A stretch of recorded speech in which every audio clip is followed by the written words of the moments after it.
Ini saya tunjukkan salah satu patung-patung dari adat Tator dan terpasang di sini.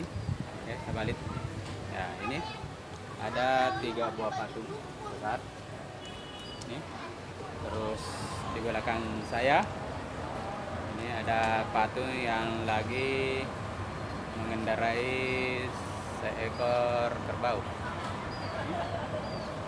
Ya, seekor kerbau. Oke.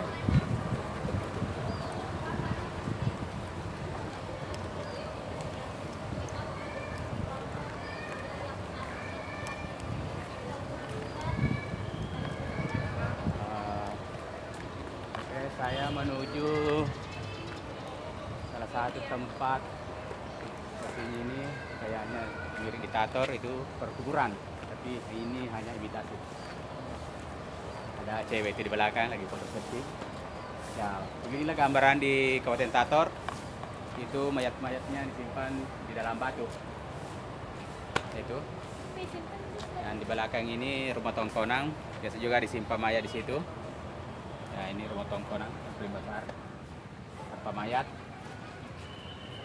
Ya, sisanya ditempatkan mayat sini orang bagi yang kaya atau mampu. Kalau di lubang-lubang gunung batu biasanya orang tidak mampu. Ya, itu di atas. Oh, ada juga cewek foto selfie itu. Kita tidak boleh mengganggu kesenangan orang.